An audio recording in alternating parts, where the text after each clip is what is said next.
Well, let's start with the ASTHO project. Okay. All right, That was probably one of the biggest yeah, projects I've ever worked on. Personally, yeah, man. it definitely was. It definitely was. So That was like an for 8-month project, 8 or at 9 least month 8 months, project. at least 8, 9 months. Yeah. So the ASTHO project, we were working with ASTHO, which is a company who represents all the public health departments, not just in Alabama, but everywhere in the United States, right? Yep. So they represent all the health, public health departments here in the United States. And they were working with the CDC.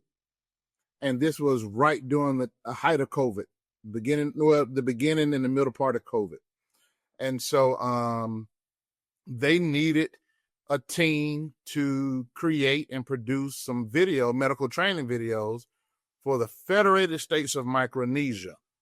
And if my memory serves me correctly, the Federated States of Micronesia is made up of 600 islands in the Pacific Ocean. So these folks over at ASTHO had worked with Bruce before. So they contacted Bruce, and Bruce said, hey, I got the perfect team that can put this together for you. So we did everything. They had the curriculum. We had to hire the writers.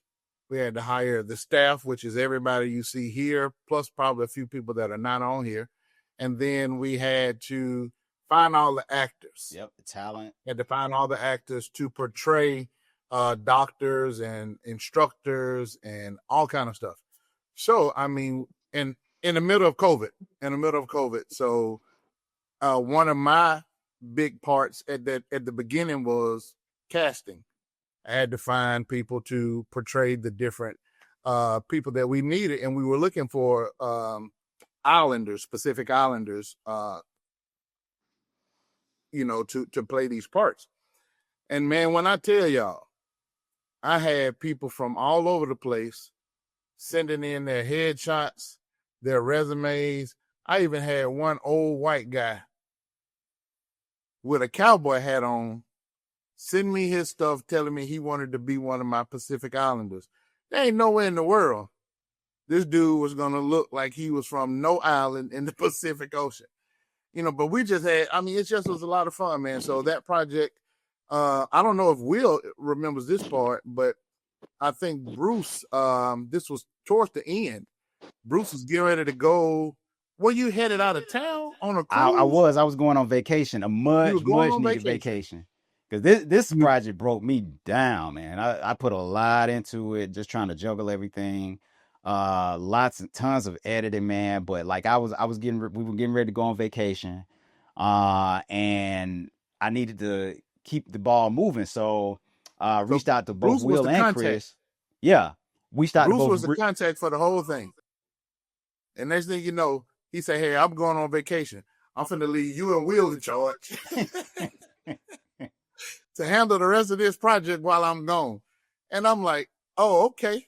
So so Will wanted to try to defer to me on some stuff. I said, no, dog, you gonna make this decision. You gonna make that decision or whatever. So but man, that was honestly, that was one of the biggest, if not the biggest project that we've worked on, man. It was the biggest for me, and so by far. Because just everything that we had to manage, and like from the writing to just making sure everything was in line with the curriculum, because it was a series of training videos that we were doing. Yes, for them. And it was a lot, man. Even then, when there were issues with and Kendall can remember this. I remember when we were filming at the hotel, and there was an issue. Like we were supposed, like you had booked it, and we were supposed to be in one room, but then there was a confusion. We needed a bigger room, and it was just a lot going on. And then I was about to lose my mind, and I had to step away. And then, man, Kendall came in there and Smooth just started talking to him and got everything smoothed out. Between you and Johnny, and man, it was just crazy, man. That was such a big project, and I'm not gonna lie, I was stressing a lot on that, but it all worked out, man. They were happy with it. You guys had, like I said, I don't like to say, like I always like to say we work together as a team, man, because that's what we are. We work side by side. We're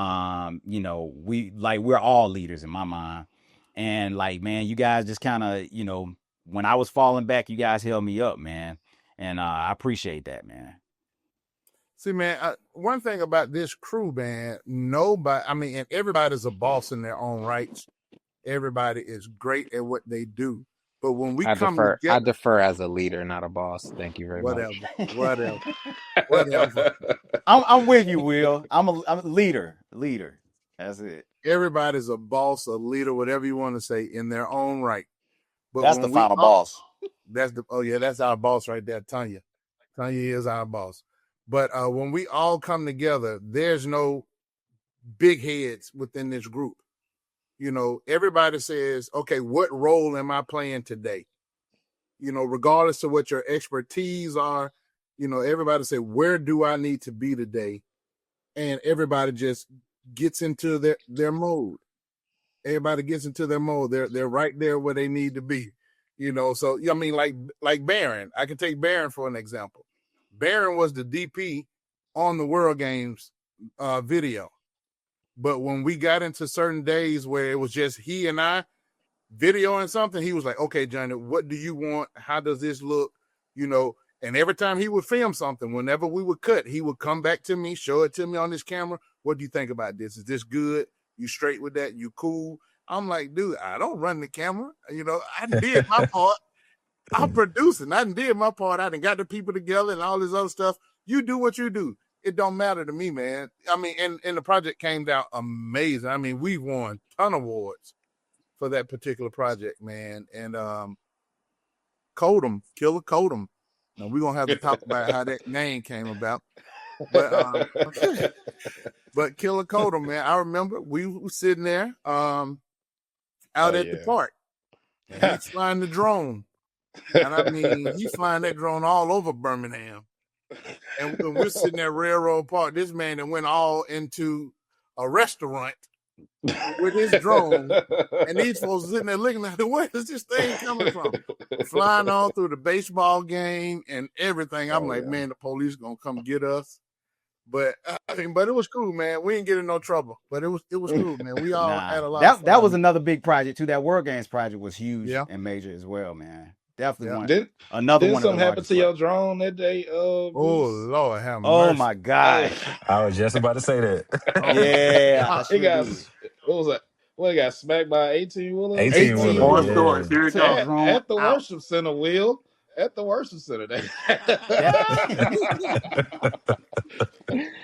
Oh my! It was right at the worship center, Johnny. Man. It was like we were getting it was video of a EV. It was like, what was it? Was it a Mercedes or something? It's a Mercedes. Mercedes EV. Yeah. So we had a Mercedes that we were like, because the EV was supposed to be part of the spot, and we were able to, you know, get access to one, and so we were just following it with the drones, and this 18-wheeler just came out of nowhere and just like I'm trailing on the side of the Mercedes, and then next thing you know, just like I don't have a signal. All of a sudden, I'm like, man, what? Like, it's not coming back. Like, what's going on? And then next thing I know, Cruz turns into Usain Bolt and just takes off, running down the street. I mean, just takes off. And then he seen it in the middle of the street, just laying there like just in pieces, man. So he grabbed it, picked it up, and brought it back, man. And I was like, wow, this is crazy, man. This is crazy. But yeah, Cruz took off, man. I mean, Cruz. What Cruz said, there it is. I mean, I ran running down all my life. Man, that was so crazy. Oh.